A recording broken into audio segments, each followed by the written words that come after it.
Le lendemain, comme il se doit, Révérend donne son sermon à l'église, fait sa messe habituelle. Les paniers, comme promis, sont bien remplis. Donc, un peu plus qu'à l'habitude quand même. Donc, ton entretien avec Madame Connors a bien porté. Comme de fait, à la sortie de l'église, comme après toute bonne messe, les gens de la communauté restent sur le parvis et discutent. Donc, habituellement, on parle de la danse de la veille, s'il y a quelques potins que ce soit. Donc voilà. Donc, les gens sont là et les gens de la famille aussi sont présents si vous voulez parler à certaines personnes. Est-ce que la dame qui a un peu moins sa tête que les autres est là? Oui, parce que toute bonne personne doit mériter son ciel et aller à l'église, qu'elle en a la capacité ou non. Donc oui, elle est présente. Tu peux me faire, ce sera pas bien long, je vais vérifier pour pas te dire n'importe quoi. C'est Emma, hein? Oui, c'est Emma de son petit nom. Voilà. Mon sermon portait sur les écrits de Jean 20, 24, 29, c'est-à-dire il faut croire pour voir, parce que je mentionnais le fait qu'il fallait voir un chemin plus long que l'autre. Capitaine Stone, tu peux me faire un jet de luck, en fait. Oh, c'est très réussi. Très réussi, même s'il n'y a pas ça pour Locke, je pense, mais... Oui, c'est ça, mais c'est ça. Lady Emma est dans une de ses bonnes journées. Donc, elle est là quand même contente et tu la vois quand même assez saine d'esprit, pas du tout dans la confusion aujourd'hui. Lady Emma, John Stone, hein? Vous vous rappelez de moi?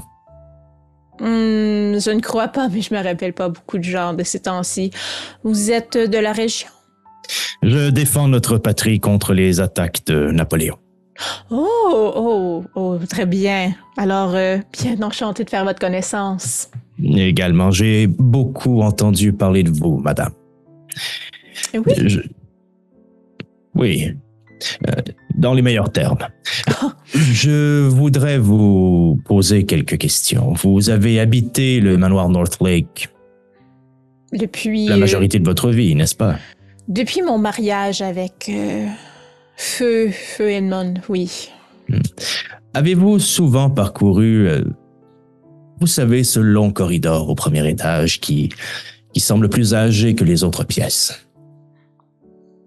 Possiblement, mais ce n'est pas particulièrement mon endroit préféré. C'est lorsque nous allons au petit parloir que nous voulons aller là, mais sinon, on a plus tendance à passer par d'autres chemins pour aller à l'extérieur. Mais oui, j'y suis déjà allée. Là. Et il ne s'est jamais rien passé d'étrange outre dans ce corridor au manoir Northlake? Absolument pas. Que voulez-vous qu'il se passe d'étrange dans notre manoir? Ah, je ne sais pas. Et pardonnez les écartades d'un vieux militaire. Je me cherche de quoi passer mes journées, moi qui est ici en attendant que ma convalescence se termine. Et j'ai quelques petites lubies. Voilà tout. Oh. Mais non, à ma connaissance, non, rien d'étrange dans ce corridor ni quoi que ce soit. J'y suis depuis bonne quarantaine d'années, si un peu plus même. Oui. Eh bien, je ne vous importunerai pas plus longtemps. Je vous souhaite une excellente journée. Ravi de vous avoir parlé et ravi de voir que vous êtes aussi en forme. Merci. Ravi de vous avoir rencontré aussi. Puisse Dieu vous préserver d'autres accidents. Pareillement. Je lui fais une bise sur la main. Oh, merci. Elle semble bien contente de sa rencontre. Est-ce que vous voulez parler à les autres personnes, à d'autres membres de la famille, à des habitants locaux, d'autres personnes de la ville? J'aurais sûrement profité de l'occasion, là, d'espèce de rappel en voyant les gens de la veille. Là. Elisabeth, j'imagine que je lui ai un peu, lui fait une mise en bouche peut-être au déjeuner. Là, On a continué de chercher, puis tout ça. Puis là, c'est les gens dont je te parlais, ceux qui seraient peut-être intéressés, là, apparemment que dans votre bibliothèque se cacherait le mystère Un mystère dans notre bibliothèque? L'histoire du manoir. Apparemment que le couloir était l'endroit le plus ancien du manoir et que ce couloir-là daterait même d'avant l'arrivée de vos grands-mères, là. Et peut-être que du mystère s'y trouverait. Peut-être, oui. Je sais que dans notre bibliothèque, il y a dans le fond Oui, on a des papiers sur les plans architectes de la maison. On a aussi, il y a la Bible familiale avec les informations sur la famille. Donc, il y aurait peut-être des liens à faire à quand est-ce que les rénovations ont été faites. Mais oui, ça doit être présent dans la bibliothèque. Vous croyez vraiment que... Pourquoi pas, dans le fond? C'est la meilleure façon d'en avoir le cœur net. D'accord. Pour chercher la Bible, peut-être, là, vraiment... moi, en tout cas, je la connais pas aussi bien que lui, hein, mais... Ah, assurément, mais en fait, ce que vous savez, c'est que une Bible familiale, c'est que toutes les familles nobles ont une Bible familiale, c'est une Bible, mais dans les premières pages, il y a l'arbre généalogique, puis comme les naissances, décès des membres de la famille, puis c'est ça. Puis après ça, c'est la Bible. Donc, c'est juste comme un héritage familial comme ça qui, de génération en génération, perdure. Mais oui, est-ce que vous pensez que vos amis aimeraient venir avec nous dans cette bibliothèque? Ben, je crois. En fait, Madame Winsworth est une femme extrêmement lettrée qui connaît une foule de choses. Oui. Oui, sa sœur m'en a souvent parlé. Là, oui. mais je ne comprends pas trop. Il y a lui, mais... Il y a des messieurs étranges. Regarde Monsieur Stone, tu sais, comme je comprends pas sa vibe. Il a juste l'air de mettre tout le monde mal à l'aise. Oui, monsieur est curieux. Oui, mais mon père semble apprécier les hommes et la guerre. Hein?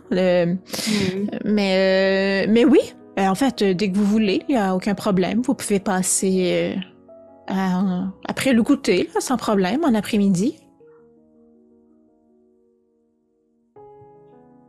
Donc, c'est un rendez-vous. Est-ce que vous voulez faire parler à d'autres mondes avant de vous rendre au manoir?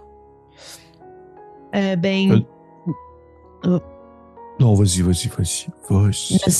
Ne sachant pas ce qui a été discuté par Stone et Miss Radcliffe, ça se peut que ça n'ait aucun rapport, mais est-ce qu'il y a quelqu'un, admettons, dans mon entourage ou dans la ville que je connais qui serait comme un peu un érudit, tu sais, que ce serait un peu mon modèle par rapport à des connaissances historiques de la noblesse. Puis tu sais, dans ma tête, c'est un vieux bonhomme là, ou une vieille madame. Fait que ce serait peut-être cette personne-là, ou sinon, contrairement, vraiment contrepartie, j'aimerais savoir s'il y a comme des gens que je sais qui viennent de familles un peu de charpentiers ou qui auraient pu travailler à la construction, parce que je considère que j'ai aucun scrupule ou j'ai pas de jugement par rapport aux classes sociales. Fait que ça me dérangerait pas d'aller parler, admettons, avec quelqu'un qui est plus dans la classe ouvrière, mais qui peut-être vient qui est descendant de ceux qui auraient pu construire le manoir. Fait que les deux, je jetterai un œil pour voir s'il n'y a pas un de ces deux pôles-là qui pourrait m'outiller, ne sachant pas évidemment que Miss Radcliffe a déjà eu l'acceptation là, pour rentrer dans la bibliothèque. Oui. Je dirais que tu peux quand même trouver peut-être l'aïeul du village, là, la personne la plus âgée qui aurait peut-être plus de chance à en connaître sur l'histoire des familles. Donc, c'est un vieil homme quand même, pour l'époque quand même assez âgé, là, d'environ, je pourrais dire 85 ans. Donc, quand même, là... très âgé pour l'époque, mais fidèle au poste, toujours présent à la messe et quand même encore assez en forme, on pourrait dire. Que tu es habitué de voir parce que tu habites quand même le comté, puis vous fréquentez les mêmes lieux, là, l'église principalement, donc tout le monde finit par se connaître. OK, parfait. Ce serait quoi son nom? Ici, on parlerait de... je vais encore prendre un nom que je ne serais pas capable de prononcer. On va y aller facile. Owen Hughes. Owen Hughes. Donc, voilà. Hughes. Monsieur Hughes. Parfait. Je dirais donc bien le bonjour, Sir Hughes. Bonjour, ma petite Miss Wentworth. Comment allez-vous aujourd'hui? Je vais très bien. Nous avons eu une très belle messe du révérend, n'est-ce pas? Toujours les mots justes. Et peut-être une petite question inhabituelle pour vous, mais vous connaissez ma curiosité pour tout ce qui habite notre belle paroisse. Mais oui. Curiosité inhabituelle pour une jeune dame, mais tellement sympathique. Sachez que vous l'avez nourrie à plusieurs reprises, donc vous êtes peut-être un peu coupable de cette curiosité, mon cher. J'irai à la confesse demain. En fait, hier, j'ai eu la chance de visiter le manoir des North Lake et j'ai remarqué que l'une des parties du manoir me semblait particulièrement âgée comparé les autres et je me demandais si vous aviez peut-être des petites informations sur un corridor qui semble différent des autres. Il a, disons, fait sourciller quelques invités durant la soirée et j'aimerais bien arriver avec l'information. Vous savez que j'aime toujours être un peu en avance lorsqu'il consiste à mettre de l'avant notre intelligence, notre savoir. Ce n'est pas de la vanité, loin de là. J'aime bien partager mon savoir. Je ne saurais dire sur un corridor étrange. Je sais que le manoir a été rénové à quelques reprises dans l'histoire. La famille North Lake est présente dans les régions depuis quand même très longtemps. On parle d'environ peut-être 400 ans. Ça fait très longtemps qu'ils sont ici.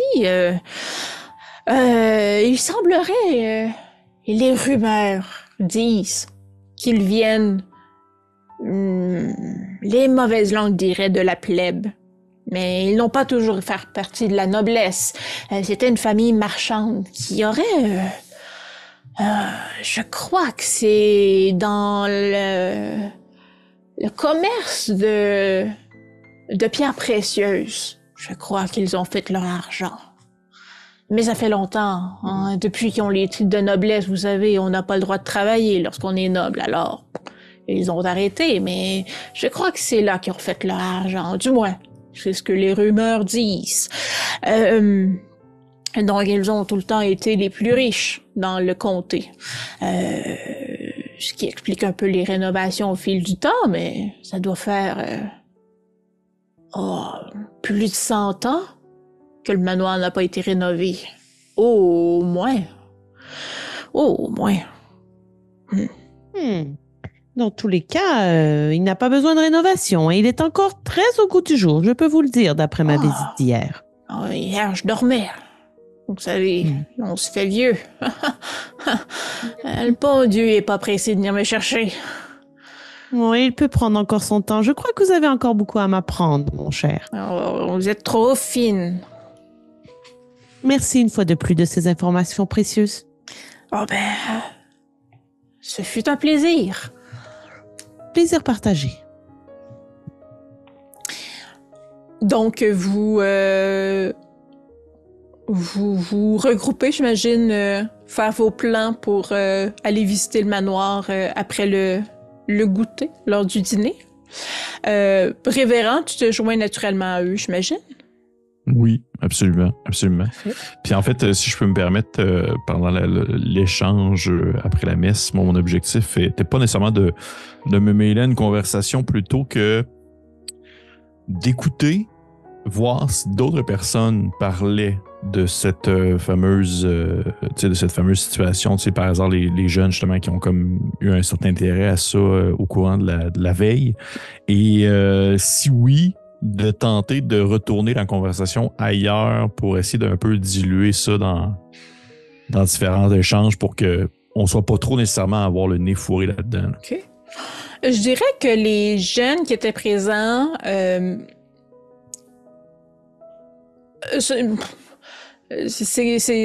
reste, je veux dire, des mathématiques pour eux, là. C'est comme, oh, que c'est étrange, mais as-tu vu, il y a un papillon là-bas. Donc, l'attention est déjà passée pas mal à autre chose. Ils sont pas si intrigués que ça. Miss Elisabeth est quand même très curieuse, donc très contente que vous poursuiviez vos recherches. Mais ses amis sont comme, ah oui, ton corridor est étrange. Puis ils sont passés à autre chose. OK, parfait. Dans ce cas-là, c'est bien correct. Donc, vous vous regroupez, vous rendez au manoir en début d'après-midi et demandez, dans le fond, faites une visite à Miss Elisabeth, qui vous fait entrer là, sans problème. Donc, vous êtes accueillis. Donc, vous décidez de vous diriger vers la bibliothèque. J'ai dit la librairie tantôt, mais la bibliothèque tout de suite, j'imagine. Oui. Donc, la bibliothèque est encore au premier étage, de l'autre côté de la salle de bal. C'est une grande pièce quand même, qui pourrait presque être considérée comme un peu la voûte familiale. Là. Donc, il y a... non, c'est pas vrai. C'est pas nécessairement la voûte familiale, mais c'est là vraiment que les informations de la famille sont laissés, les documents, la Bible familiale, comme je dis, les documents d'architecte de la maison. Donc, quand vous entrez dans la pièce, vous... excusez-moi, je suis à la recherche. Oui, donc, vous voyez donc des grands murs placardé de bibliothèque, un bureau de travail en son centre, au milieu. Vous voyez aussi dans un petit meuble vitré, je vais dire des babioles, mais des choses qui ont été accumulées au fil du temps, des pièces antiques, certains parchemins, on pourrait dire, là, des vieux textes écrits que la noblesse accumulait comme ça, ou des pièces de céramique. Et au milieu de cette vitrine-là, quand même un bijou qui est déposé sur un petit coussin de velours. Et sur un autre piédestal, pas très loin à côté, la fameuse Bible familiale qui est quand même bien présente dans la pièce. Donc, Elisabeth vous dirige vers les fameux documents, on pourrait dire, là, qui sont plus en lien avec l'architecture de la maison. Donc, on a les enregistrements et les plans de la maison. Vous, oui, donc pas besoin de faire de jet pour ça. Je vous donne les informations comme ça, un peu en vrac pour la plupart. Là. Donc, le domaine des North Lake a été l'actuel, celui dans lequel vous vous trouvez actuellement, a été construit en 1705. Donc, la grosse rénovation a lieu en 1705 et entre 1705 et 1708 par Humphrey North Lake. Dans le fond, c'est la maison actuelle a presque située exactement à la même place. Les fondations n'ont pas vraiment bougé.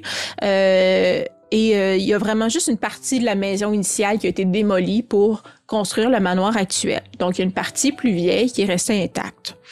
La maison Tudor précédente datait environ des années 1530. Environ. Donc, elle a été remodelée par Christopher Northlake et son fils Stephen entre les années 1611-1614. Donc, maison de 1500, qui a été rénovée en 1600, qui a été rénovée en 1700. Ensuite, avant ça, c'est un manoir médiéval, donc ça existait même avant ça. Mais si vous essayez de remonter plus loin, là, les plans sont disparus avec le temps. Donc vous savez que ça date au minimum des années 1400 comme maison. Vous Au choix, je vous laisse choisir. Vous me faites faire un jet de Spot Hidden ou de Natural Philosophy, donc une philosophie naturelle, ou sinon un jet de intelligence, mais niveau de difficulté élevé, donc difficile. À votre choix, ce que vous préférez. Par rapport à quoi? Ah oui, ben dans le fond, c'est pour trouver des informations supplémentaires qu'il y aurait dans ces plans-là. OK, puis admettons, library use, ce serait pas dans la bibliothèque là, pour l'instant. Non, parce que tu as vraiment les plans. documents. Fait que ça serait pas, OK. ça serait dans les documents que vous avez actuellement. Peux-tu répéter, excuse-moi, les choix? Soit Spot Hidden ou Natural Philosophy.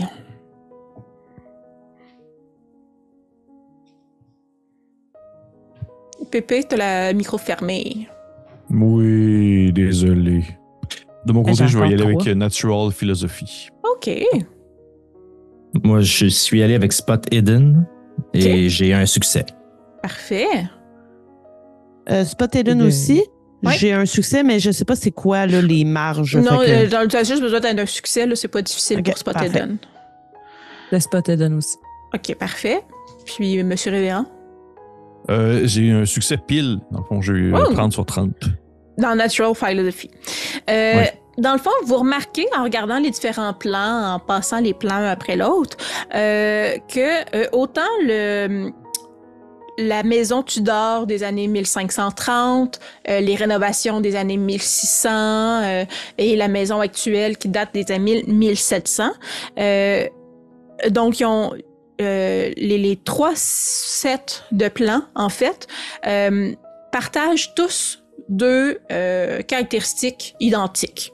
Donc, la position, la grandeur de la maison est sensiblement les mêmes, mais surtout, les 3 plans possèdent exactement le même corridor à la même place. Donc, le long corridor existe dans les 3 sets de plans exactement au même endroit.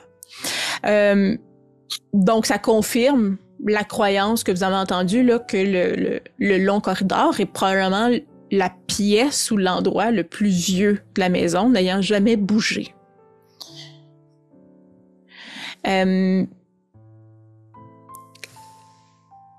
Et dans le fond, c'est pas mal les informations que vous avez avec les plans.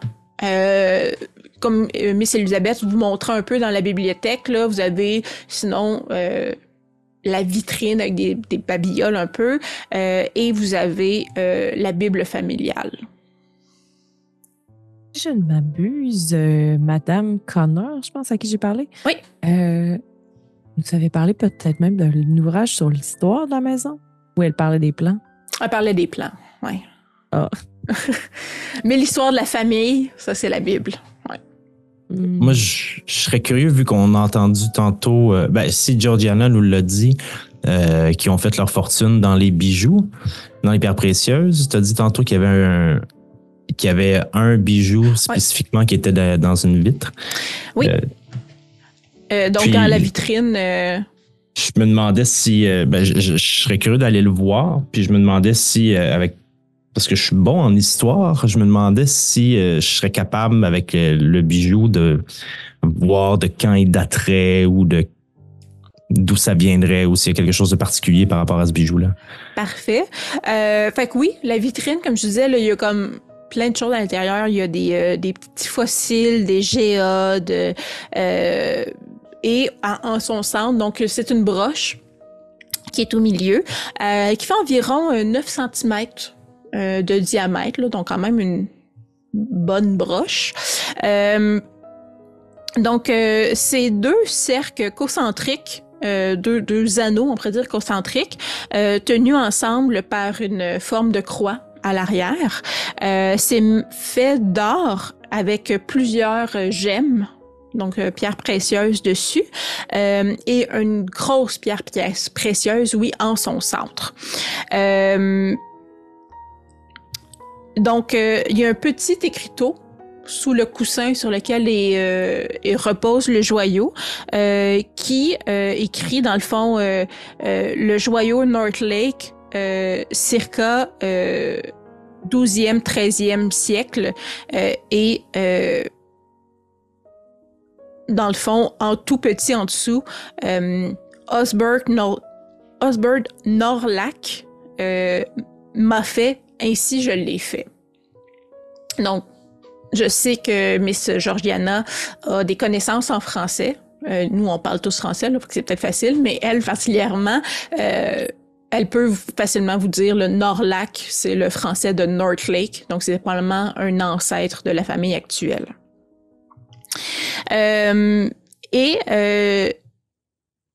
Donc, tu peux peut-être me faire un genre d'histoire, capitaine, pour justement peut-être en comprendre un peu plus sur ce joyau? Ah, tellement pas, là. Tellement pas. OK. Sinon, est-ce que d'autres personnes... est-ce que des gens ici sont particulièrement bons en appraise ou quelque chose du genre? Moyen? OK. Moyen. Un petit peu. Ben, en fait, j'ai quand même l'intérêt pour essayer de l'appraiser. C'est quoi que je m'essayerais quand même. OK. Ben, tu peux me faire un jet de appraise. Moi, est-ce qu'on traduirait ça en français, appraise, pour d'estimation. les francophones? Ouais, Estimation. Ouais. Ça Mais c'est une estimation monétaire, c'est ça? Fait que tu l'as avec un lock. Ouais. Donc, tu es capable d'identifier, dans le fond, les pierres, c'est principalement des rubis, des émeraudes. Il y a aussi des saphirs, donc quand même des joyaux très dispendieux. La manière de préparer aussi les joyaux, c'est une très vieille méthode de joaillerie. Tu serais capable justement là d'estimer que tout ça a été fait avant la nouvelle méthode la plus commune de couper les joyaux, tailler, je devrais dire plutôt que couper, tailler les joyaux précieux. Et ça date d'environ même avant le 16e siècle. Donc c'est vraiment une très vieille broche là, qui date de vraiment très très longtemps. Donc ça doit valoir très... Définitivement. Définitivement, là, ce n'est pas pour rien que c'est la famille la plus riche de la région. Là. Fait que moi, je me penche en observant la beauté de l'objet. Simplement. Parfait. Simplement un intérêt. Probablement qu'il y a Miss Elisabeth qui se tient à côté de toi, là, puis dire oui, on n'a pas vraiment le droit de toucher à cette broche, mais elle est dans la famille depuis aussi longtemps que je me rappelle évidemment, mais que ma famille semble se rappeler aussi. C'est vraiment... Quand même, la taille des joyaux. Oui, ils sont énormes! Oui. Référent, est-ce que tu serais intéressé d'aller voir la Bible pour ta part? Oui, en fait, c'est exactement ce que je voulais faire en essayant même d'empêcher toute personne de s'y approcher. OK. Parce qu'il faut des mains un peu plus pieuses que la moyenne pour toucher à ça. Donc, dans les premières pages de la Bible familiale, vous retrouvez, comme je disais, l'histoire et l'arbre généalogique de la famille.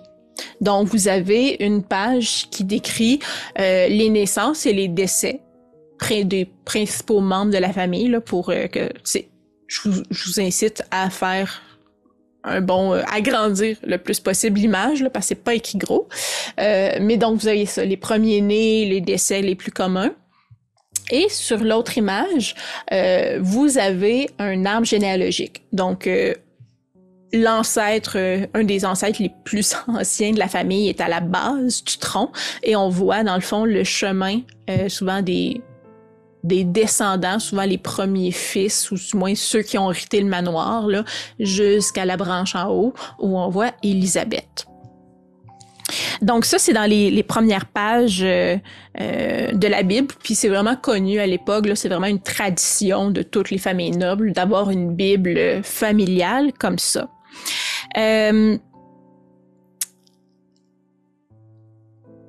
Donc la Bible familiale date de 1468, puis... Et principalement toi, révérend, tu es au courant aussi qu'il y aurait d'autres informations sur l'histoire familiale, si vous voulez fouiller un peu plus, qui se retrouvent dans les documents paroissiaux. à l'église, simplement. Là. Donc, il y a des documents sur l'histoire des familles qui se trouvent à l'église, mais sinon, les informations de base se trouvent ici. OK. Plutôt sur la broche, il y avait un nom que j'ai pas réussi à nommer. Oui, c'était, je vais pas dire n'importe quoi, c'est Osbert Norlac. Donc, Osbert Norlac qui, je crois, n'est pas sur la feuille. Non. Non, c'est ça. C'est plus vieux encore que Thomas Norlake. C'est avant même, dans le fond, l'apparition de la famille Norlake. Là, c'est l'ancêtre. Okay.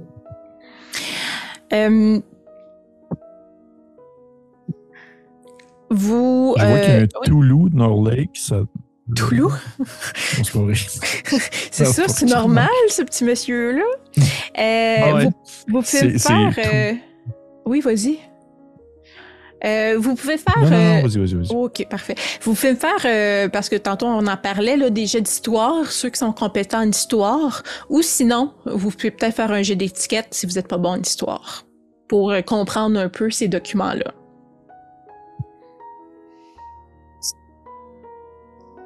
Je suis pour l'étiquette, pour moi.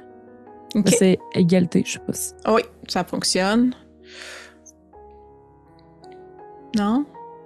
J'ai réussi l'histoire. Histoire, OK, parfait. Donc, de ton côté, Miss Jane, tu remarques que dans le fond, toutes les femmes qui ont marié les fils de la famille là, pour faire partie du tronc principal, là, c'est vraiment toutes des femmes qui viennent de familles nobles, respectables. Même incluant les femmes qui se sont mariées à des fils qui ont quitté, on pourrait dire, l'arbre principal, là, tu vois rapidement que c'est des noms connus de familles nobles de la région. Pour ta part, Georgiana, avec ton jet d'histoire, tu remarques que Agnès, Béatrix, John Northlake, dans les premiers décès, là, vers le début, sont tous morts durant la plague, voyons. La peste. La peste, merci, je la plague noire. La peste noire. Oui, donc la plague noire. La plague noire. Donc, il y a ces morts-là qui sont vraiment liées à la peste noire, donc qui expliquerait ces morts-là. Sinon, vous pouvez me faire un jet d'intelligence. Ouais. Je vais probablement partager cette info-là aussi, là, en le disant un peu à haute voix, en les reconnaissant. Ah, c'est des grands noms quand même, hein, de famille. Si j'ai brassé 100, est-ce que j'explose? Non, t'es juste un peu idiot en ce moment. OK. T'as intelligence, hein? Je bave un petit peu sa vitrine puis j'essaie de nettoyer pour pas que ça paraisse. En même temps. Moi, j'ai rien eu. J'ai pas eu pour jet. J'ai eu un jeu de marde.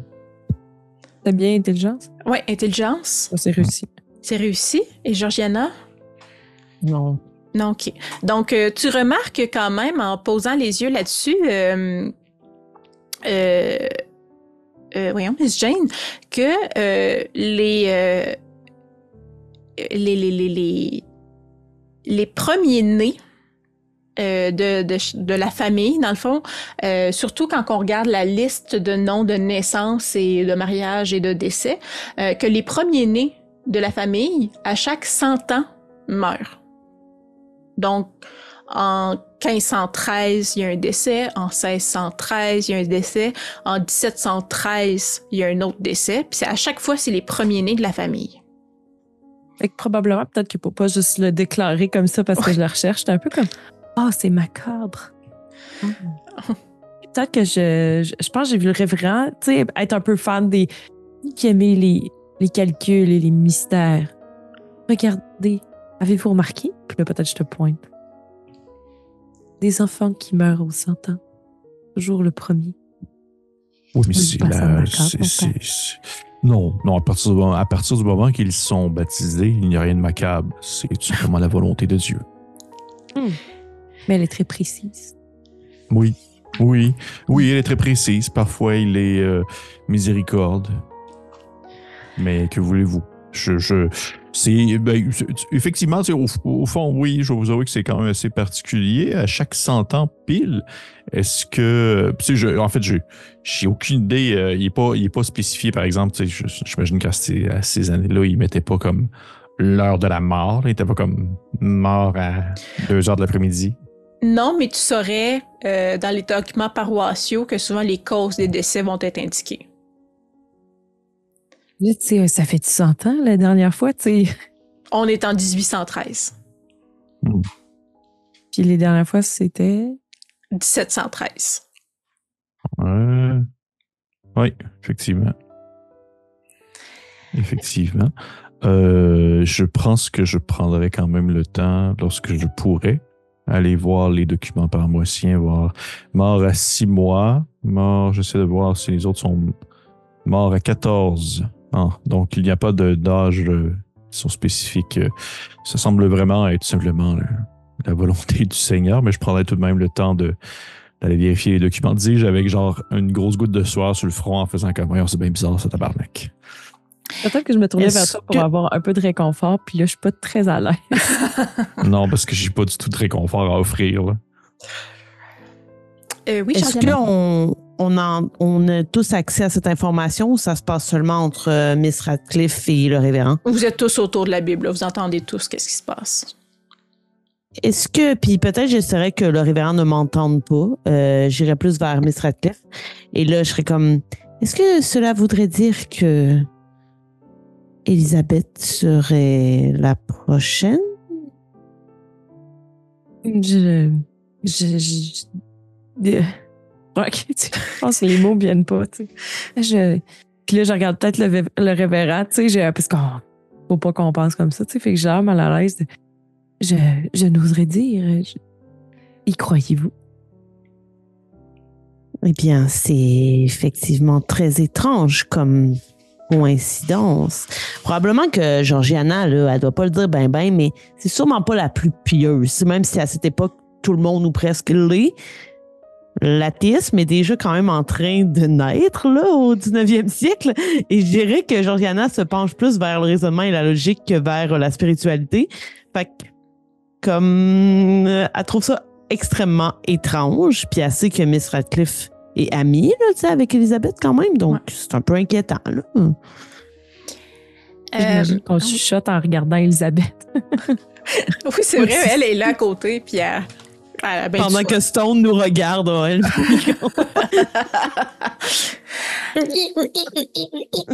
Est-ce que, monsieur le révérend, vous seriez du genre à examiner davantage la Bible ou est-ce que vous restez ça comme ça?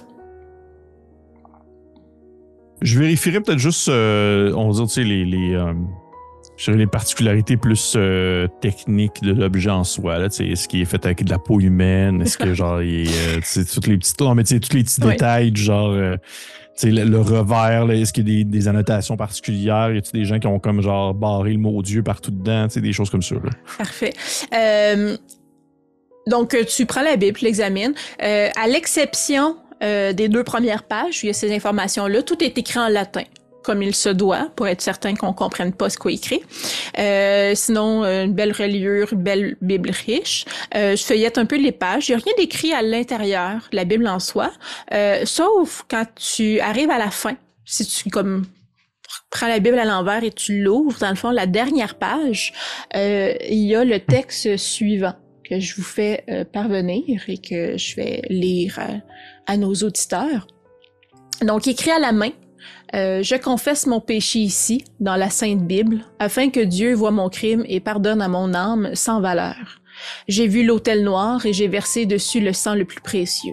Je l'ai fait pour arrêter les monstres. Que Dieu me pardonne, car je ne peux certainement pas me pardonner à moi-même. Et ce n'est pas signé. Ça, c'est écrit en latin ou c'est écrit en anglais? C'est écrit en anglais. Et fais-moi encore un jet de sanité, s'il te plaît, révérend. Ah oui, classique. Ah ouais. Classique, le révérend qui avale sa langue. Je l'ai.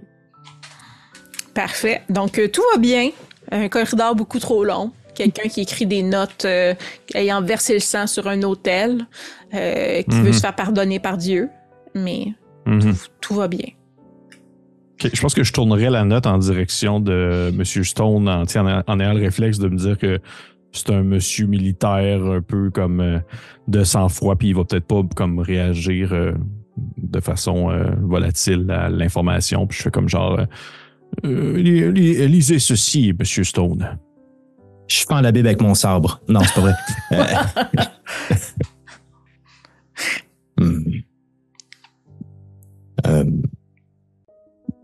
Mon révérend,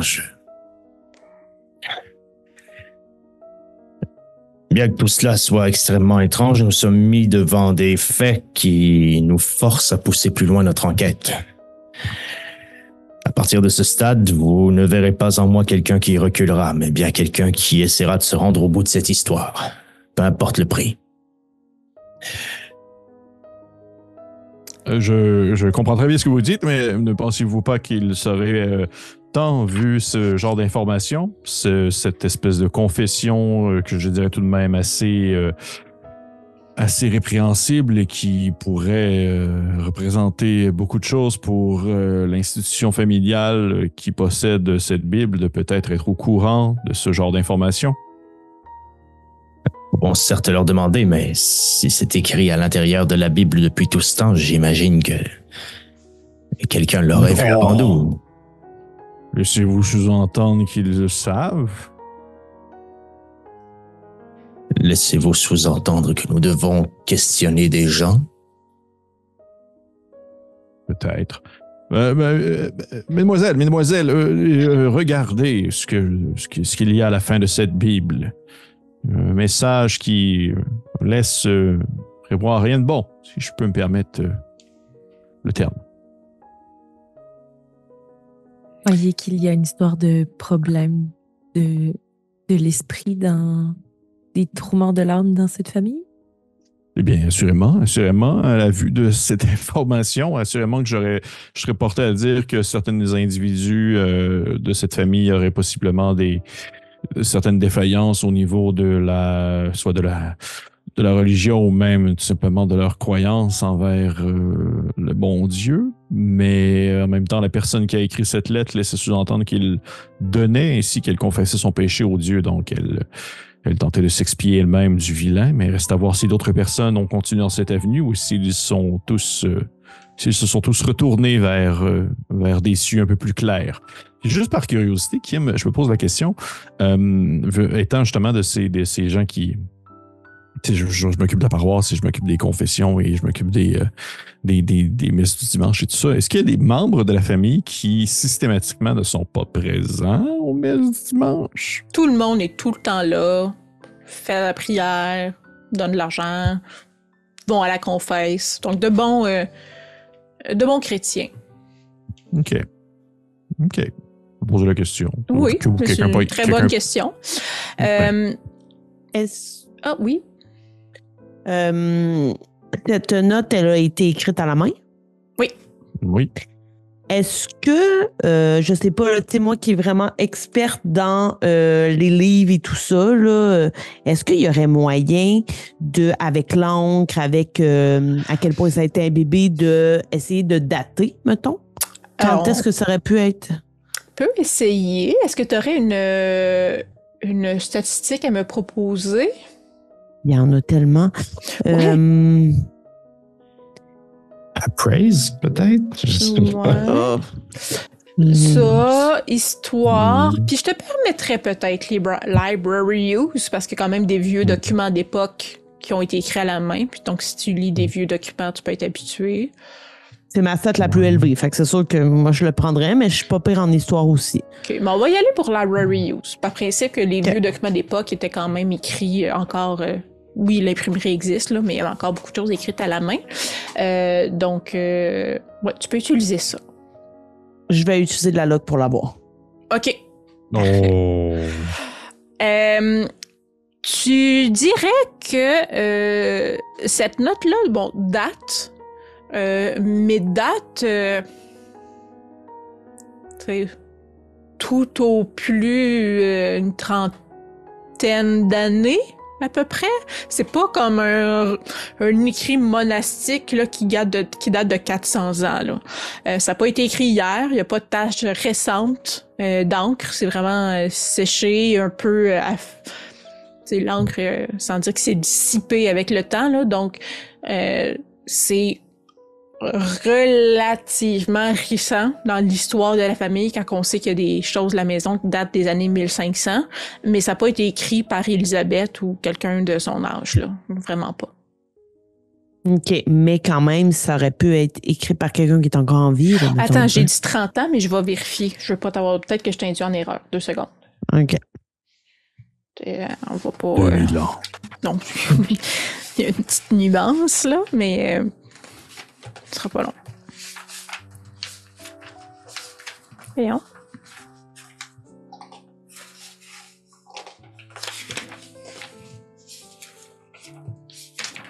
Voyons, je flippe des pages puis je tombe tout le temps sur les mêmes affaires. OK.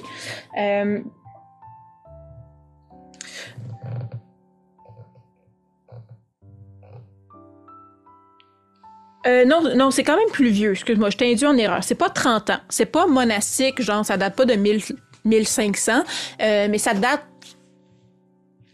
environ, là, peut-être, c'est ça, d'une centaine d'années. Environ. OK. Ouais. OK. Puis, juste comme ça, est-ce que nous, admettons, l'Hôtel Noir, ça nous dit quelque chose ou c'est complètement hérétique puis jamais on a entendu parler de ça? C'est, sans dire que c'est hérétique dans le sens où le mot hôtel réfère à quelque chose de canonique, là, mais c'est pas... ça vous dit absolument rien, là. C'est pas comme un monument local, là.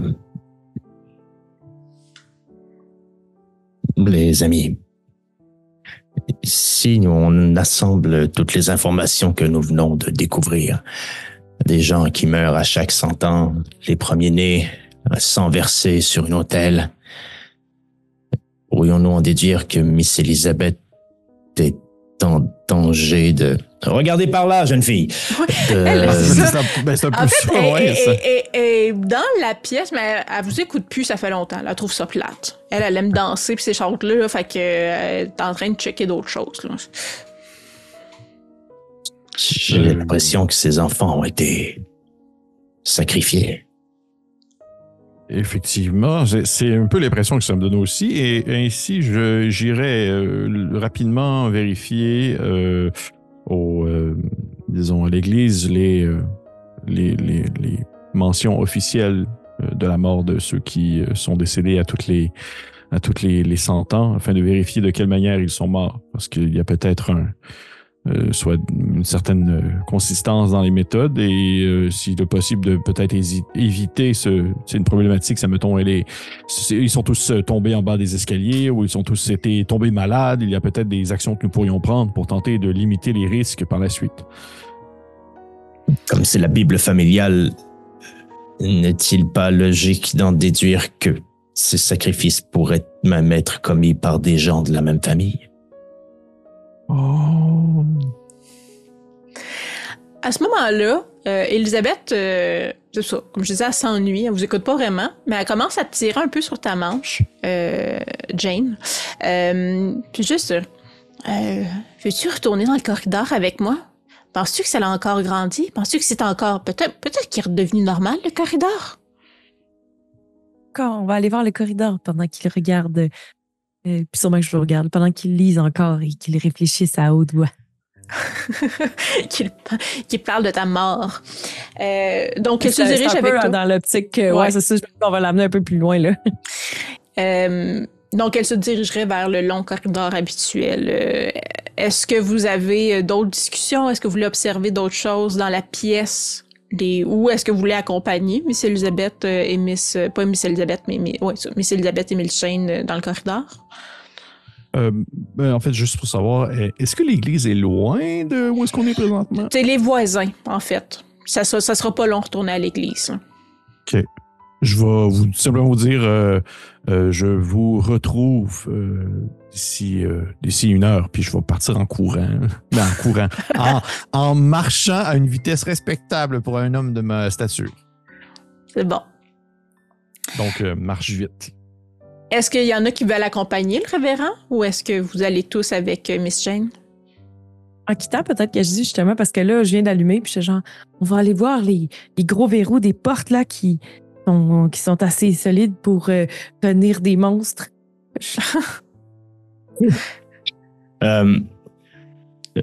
Miss Jane, je viendrai avec vous. Ah, Moi, d'accord. si le révérend accepte, je suivrai le révérend. Parfait. Fait qu'on va commencer par le corridor parce que vous êtes les premiers arrivés, techniquement. Puis Georgiana et le révérend vont aller regarder les documents paroissiaux. Donc, première chose que Miss Elisabeth fait, c'est reprendre son comptage de pas. Donc, est-ce que vous embarquez dans cette mécanique avec elle ou est-ce que vous allez directement vers le fond regarder la porte? Mais je pense que j'essaierai de regarder tout le reste, tu sais, les murs, est-ce que les plafonds, quelque chose. Tu sais, vu qu'on est en plein jour, je pense que je profite d'un nouvel angle, en sachant que de toute façon, elle va nous arriver avec un nouveau chiffre. Là. OK. Fais-moi un jet de spot hidden, s'il te plaît. Oh boy, 99. Alors, c'est échoué. Tu ne vois que dalle. Donc, tout est normal. Et vous, capitaine, que faites-vous? Non conscient que ma partenaire a échoué son jet, je regarde surtout pour voir s'il n'y a pas d'autres membres de la famille qui rôderaient dans les parages ou qui feraient semblant d'être là incognito, Okay. En vaquant leurs occupations. Fais-moi un jet de spot hidden aussi. Réussi. Parfait. Réussite normale? Oui. OK.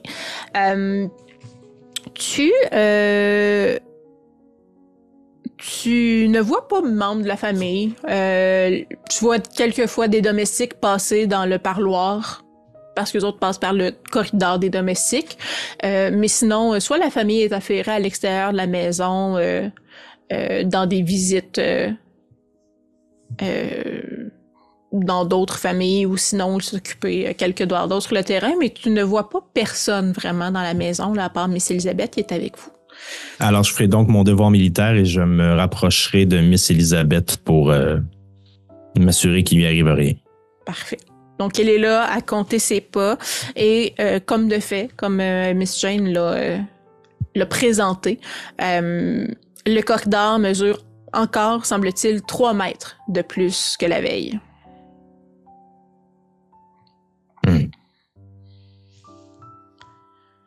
Ben, je vais encore regarder si...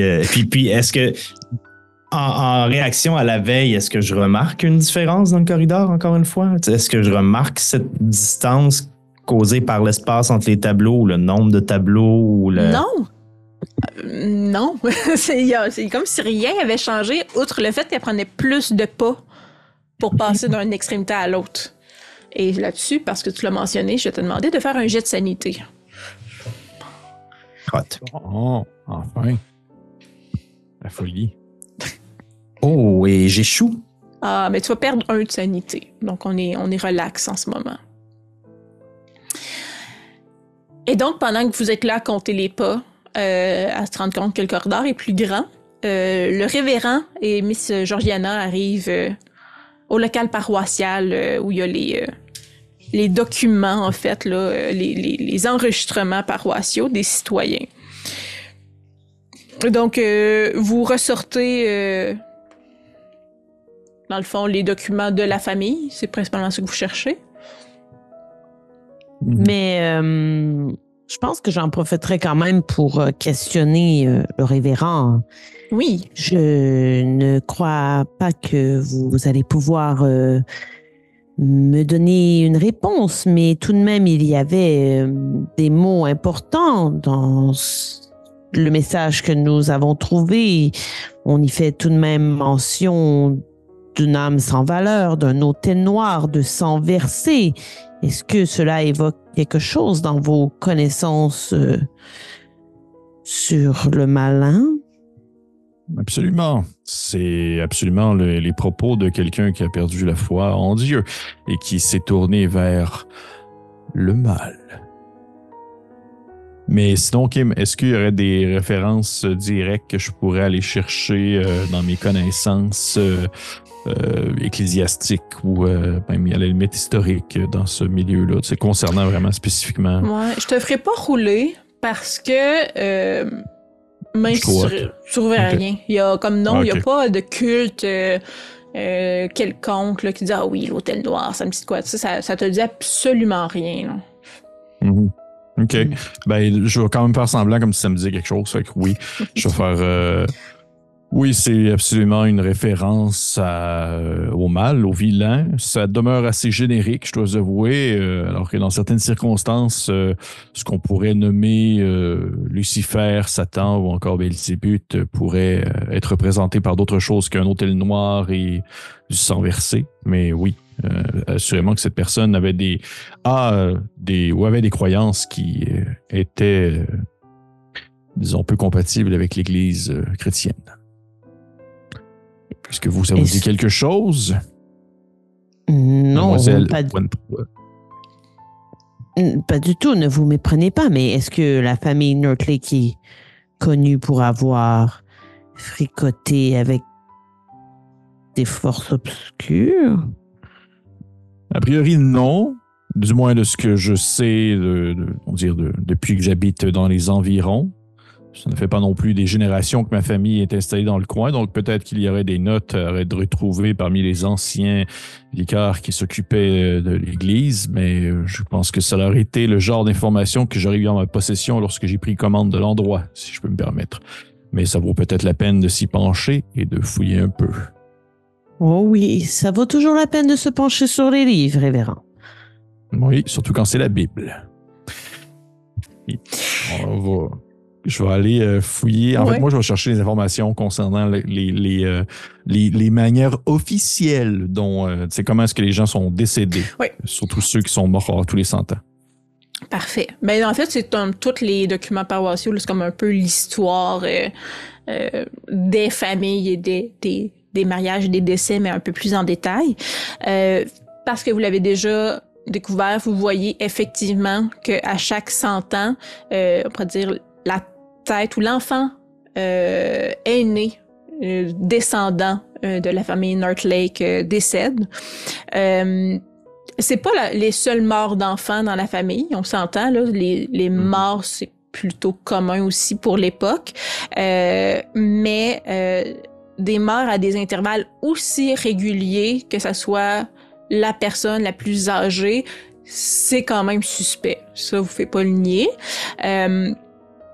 La première mort comme ça que vous pouvez comme cadrer avec une date aux 100 ans, date de 1413. C'est Jacob Northlake qui était décédé à 12 ans. C'est drôle, il est pas mentionné dans le document qu'on avait, non? Non, ça va jusqu'à 1468. Ah ben voilà, donc c'est encore plus vieux les documents paroissiaux que la Bible familiale. Okay.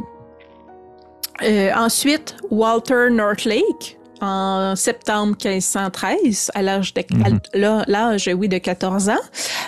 Ensuite, Blanche Northlake, à l'âge de 6 ans. Puis le dernier enfant comme ça, premier né de la famille décédée, c'est William Northlake, en septembre 1713, à l'âge de 6 mois. Est-ce qu'il fait mention de comment est-ce qu'ils sont décédés? C'est plus ça qui... Ce qui est étonnant, c'est que quand la plupart des morts dans la famille, la cause de la mort est indiquée, mais pas eux. Bon. Et ce que tu vois aussi, c'est que le père de William Northlake, donc Alistair Northlake, a eu une mort accidentelle en 1718, donc 5 ans après la mort de son fils. OK. Est-ce qu'il est marqué accidentel comment? Est-ce que genre il a pris feu ou il a reçu comme quelque chose sur la tête? Là, ils me disent un jet de no. Mais c'est pas une statistique qui existe. Un jet de no? Oui, K-N-O-W, connaissance. C'est connaissance, oui, knowledge, c'est une caractéristique. J'aurais pas de la regarder, puis je la vois pas. C'est, dans le fond, c'est c'est une éducation. Ah, C'est ben éducation. voilà. Oui, oui, c'est ça. OK. Oui, en haut. Fait que oui, ben fais-moi un jet de knowledge. Je peux parce que je suis fucking bon là-dedans. Est-ce que, ça mettons qu'on jase, mettons que Georgiana est comme full aussi knowledge, est-ce qu'elle peut me donner l'avantage au jet? Donc, on s'entraide puis on se fait des high-five. Mettons. Ouais, je Ah, dirais... est-ce que- En fait, on va faire ça, rouler toutes les deux, puis on va prendre la meilleure dizaine de vous deux. Bon. J'ai quand même un bon score aussi dans Ouais. Knowledge.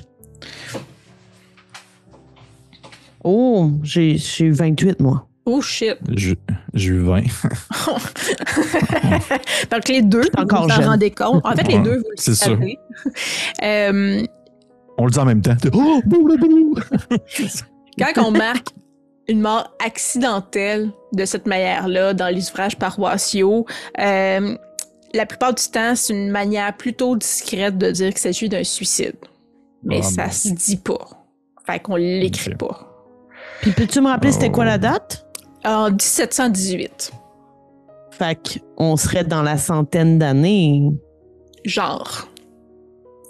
Je fais donc remarquer au révérend, vous savez, le papier en question, j'ai cru remarquer que l'encre utilisée et la façon dont celle-ci avait imbibé le papier datait d'une centaine d'années. Ce pourrait donc très bien être Alastair qui ait laissé cette note avant de s'enlever la vie. Oui, les moulins du bon Dieu tournent lentement, comme on dit. Mais effectivement, nous pourrions...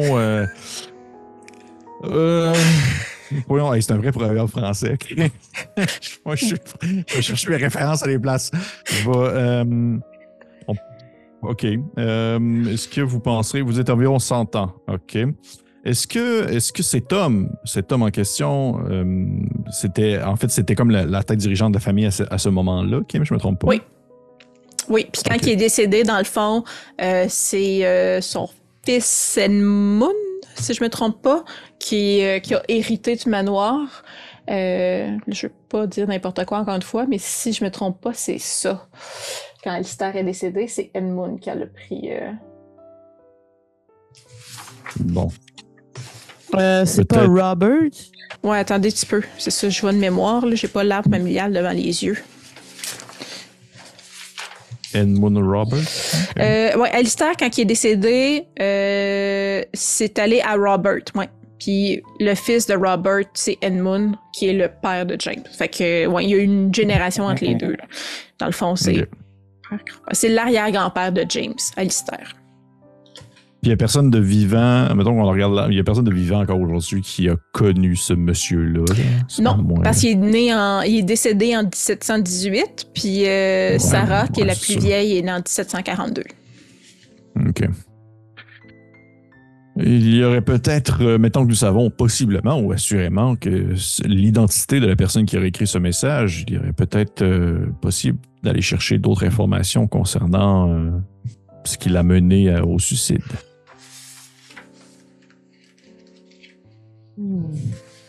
Oui, de quelle façon? Un journal intime, peut-être. Les propos personnels de la famille. Souvent, les avoirs familiaux sont gardés dans des coffres-forts ou dans des endroits sous clé pour justement garder en quelque sorte la mémoire de la famille. Il y a peut-être des mentions concernant ce qu'il aurait pu faire ou ce qu'il n'aurait pu ne pas faire pour qu'ensuite il soit mené au suicide. Mais c'est sûr que vous êtes d'accord avec moi qu'il s'agit sans doute d'un lien direct avec la mort de son enfant. Hein. Oui, mais ne serait-ce pas de violer un peu l'intimité et la discrétion de cette famille, d'aller farfouiller dans leurs journaux intimes et leurs savoirs familiaux? Je serais d'avis habituellement à être absolument d'accord avec ce que vous venez de dire, sauf si justement cela met en contexte des autels et des croyances impies et du sang coulé sur les murs. Je pense qu'à un certain point donné, Dieu peut nous pardonner une certaine indiscrétion. Et c'est vous qui le dites, révérend. Oui, c'est moi qui le dis et c'est moi qui ai raison. Sur ces belles paroles, vous voyez quand même, je prends pour acquis là, que le capitaine et Miss Jeanne ont fait leur recherche dans le corridor. On va y revenir un peu pour revenir sur ces recherches-là. Vous avez quand même pris du temps à regarder les registres paroissiaux. Donc, la journée est quand même bien avancée. Vous avez commencé vos recherches dans la bibliothèque familiale en début d'après-midi. Donc, il commence à se faire tard pour dire que vous allez comme fafouiner un peu dans les maisons des gens. Est-ce qu'il y a certaines choses que vous vouliez observer encore dans le corridor, Miss Jane et Capitaine? Miss Jane, venez ici quelques instants. Et si nous fermions les portes? Nous avons du temps. Pourquoi pas? Miss Elisabeth, nous allons jouer à un jeu très amusant. Oui! Venez avec moi. Elle te suit un peu intriguée, mais elle te suit. Ah, ben, puis tu vois que il est pas très convaincant, mais il s'en va vers les portes avec le loquet, puis il fait Ok. Je vous lance un défi. Oui. Nous allons jouer un jeu sur le long terme. OK. On essaie de ne plus jamais passer dans ce corridor. La prochaine personne qui y passe perd le jeu. Et pour s'assurer que ce soit plus facile, nous allons refermer ces portes, d'accord? D'accord. Mais qu'est-ce que j'ai à gagner? Ah. Miss Jane va vous indiquer les prix.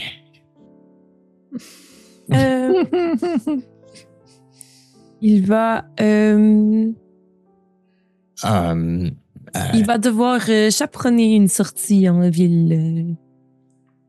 Ouais. Oui, tout à fait. Voilà. Et il va nous conduire avec sa voiture. Oh! Vous avez une voiture?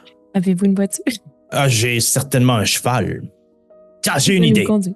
Nous allons C'est lui qui va monter ou gérer. descendre les escaliers du manoir à cheval. Qu'en pensez-vous? Je ne crois pas que mes parents apprécieraient beaucoup la venue d'un cheval. Bon, alors dans le jardin. manoir. Mais je peux laisser. Je peux essayer d'attendre le plus longtemps possible si ça peut vous faire plaisir, capitaine. Je ne Ah, vous De toute garantis façon, on ne rien. passe jamais ici. ça vaudra le coup, je vous le promets. Bien. Mais demain, je vais revenir compter les pas. Très bien. Essayons tout de même de fermer ces portes, si vous le désirez bien. Est-ce que sont faciles à fermer? Oui. Et est-ce Oui. qu'on peut les verrouiller? Oui. C'est la porte avec les loquets, elle se verrouille, nécessairement. Puis la porte aussi qui donne dans le parloir aussi se verrouille. Et Ben, surtout celle-là, moi, tu disais que les verrous étaient comme pour rouiller un peu. Là. Tu sais, moi, on dirait que je le laisse aller en me disant hey, il faut qu'on aille à verrouiller ça rapidement, dans quelques jours. Tu sais, un peu par chance, là, tu sais, je le fais forcer pour lui Oui. donner. Là, tu sais, on enlève un peu la rouille. Là, tu sais. Il donnait un peu la flexibilité de l'époque. Fait que parfait. Fait qu'on- Ouais. Je verrouillerais les portes des deux côtés pour pas prendre de chance. Puis, tu sais, je sais bien que c'est clairement très temporaire, mais au moins je me sens mieux. OK. Parfait. Et c'est seulement cette porte qui a des gros verrous. Alors que l'autre porte, c'est des petits verrous, celle du couloir des serviteurs. Que de mystère. Mais on n'a toujours pas la solution de ce mystère. Puis là, t'as juste Miss Elisabeth qui est comme... Mais quand est-ce qu'on va trouver la solution? Nous vous le dirons si vous gagnez au jeu du corridor. En fait, je me demande si c'est le seul endroit qui a changé de... Est-ce qu'il est plus haut qu'avant? Est-ce qu'il est... Oh. Puis là, elle fait comme juste essayer de sauter, voir... Non, je crois qu'il est à la même hauteur que d'habitude. Mais... Très bien. Je crois que ça fait le tour pour aujourd'hui. Hein? Vous pouvez quitter. Puis là, vous regardez, genre, comme, vous êtes chez nous, là. Mais Miss Jane, bien entendu, vous restez, vous êtes invité de la famille. Pendant une fraction de seconde, je respirais plus. C'est comme le monsieur bizarre qui me parle comme si j'avais 5 ans. Vous pouvez vous en aller maintenant. Oui, très bien. Et si jamais, et je regarde surtout Miss Jane, si jamais il y a quoi que ce soit, envoyez un messager. Vous habitez où? Est-ce que vous êtes pas un militaire? Est-ce que vous habitez la ville? Oui, je suis en convalescence dans la ville, oui. Ah, d'accord. L'immeuble juste à côté de l'église. Nous sommes tous voisins, vous le savez. Ah, Deuxième étage, 4e porte à gauche. Ah, OK. Alors j'y vais, à pied, en marchant lentement. Pas à cheval dans l'escalier. Non. J'imagine, parce que vous avez dit, Révérend et Georgiana, que vous allez revenir dans la prochaine heure, là, que vous vous croisez minimalement juste pour convenir si vous continuez les recherches le lendemain et comment vous vous rejoignez, où vous vous rejoignez.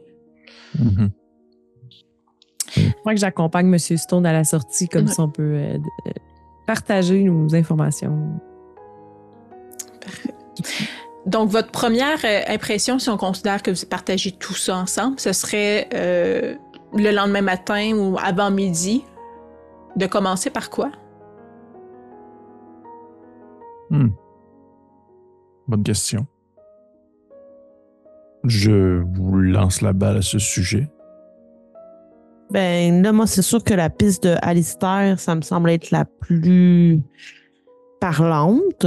Après, tu sais, moi, je serais vraiment pas la personne qui va aller faire du social avec des membres de la famille pour en savoir plus sur lui. J'ai pas les compétences pour, puis je trouve ça extrêmement délicat. Donc, je pense pas que je serais la personne envoyée pour ça. Mais moi, ce serait vers quoi je me dirigerais d'emblée. Ça me semble être ce qui est le plus tangible comme piste.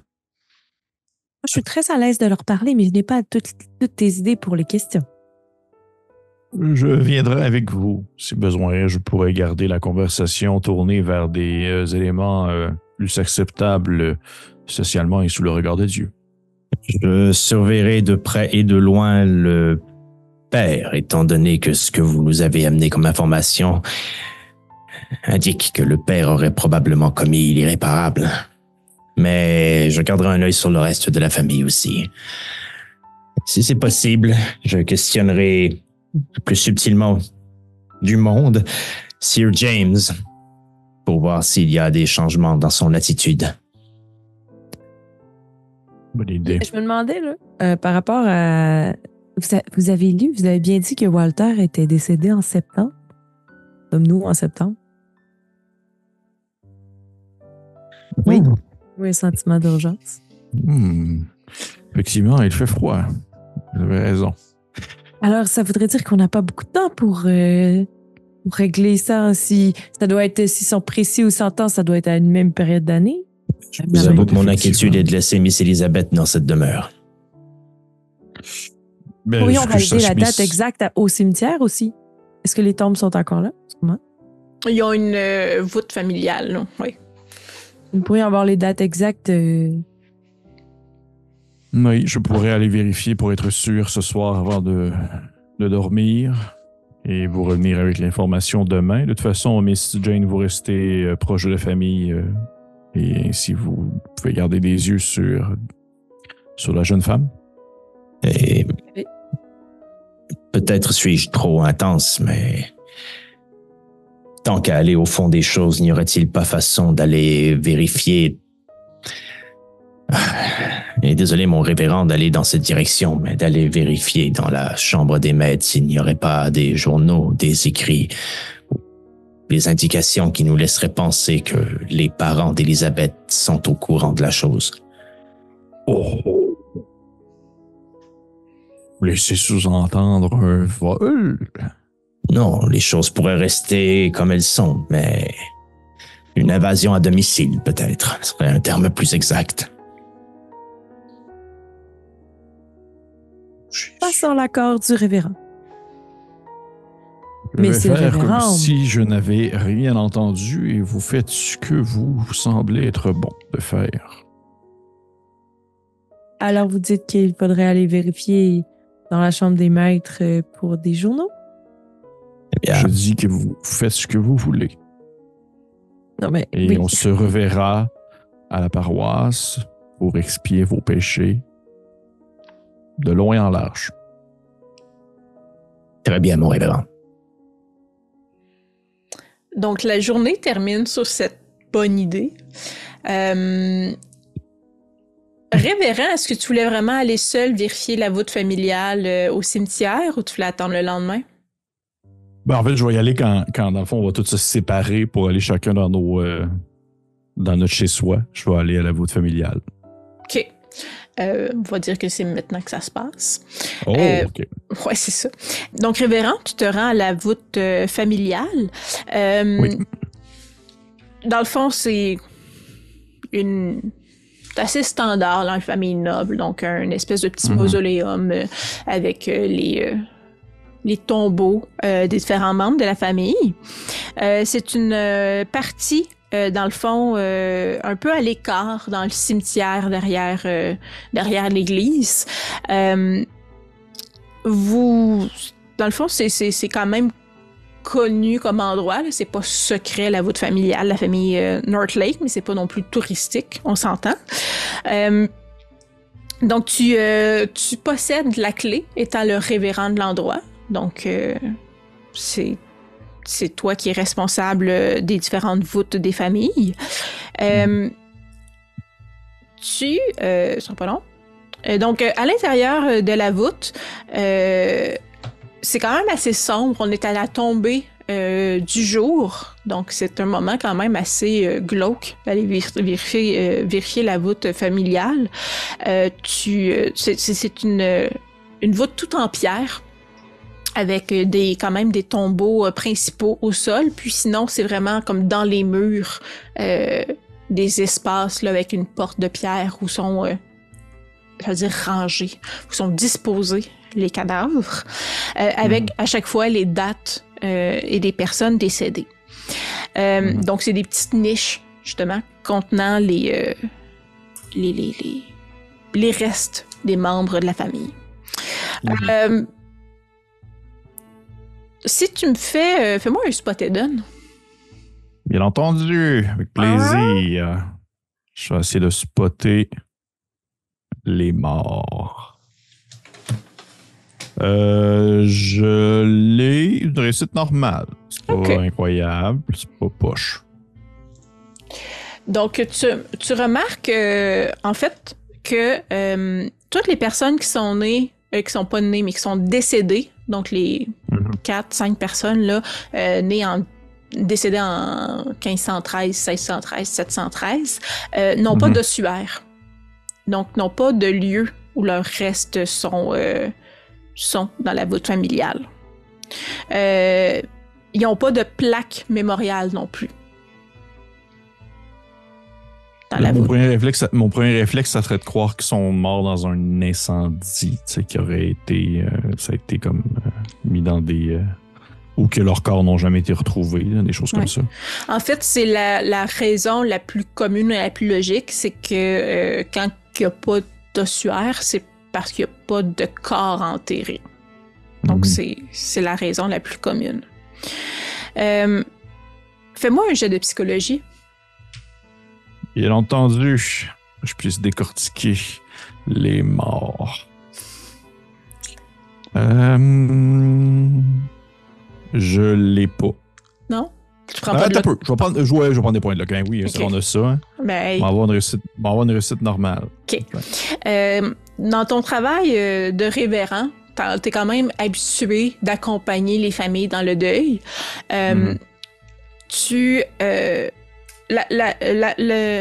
Quand il n'y a pas de sueur, tu dis OK, il n'y a pas de corps enterré. Ça peut arriver, comme tu as dit, un incendie ou un enfant disparu, noyé dans une rivière dont on n'a jamais retrouvé le corps. Le fait qu'il n'y a pas de plaque commémorative, ça, c'est beaucoup plus rare. Et dans ta pratique tu dirais que ça aurait tendance à indiquer un profond sens ou une profonde honte de la part de la famille. Donc, le fait qu'il préférait oublier justement ces morts-là, d'où le fait de ne pas mettre de plaque. Je comprends. Est-ce qu'il y en a une pour le père qui se serait suicidé? Oui. OK, quand même. C'est-à-dire que c'est potentiellement encore pire que ça, du moins de mon point de vue. OK, parfait.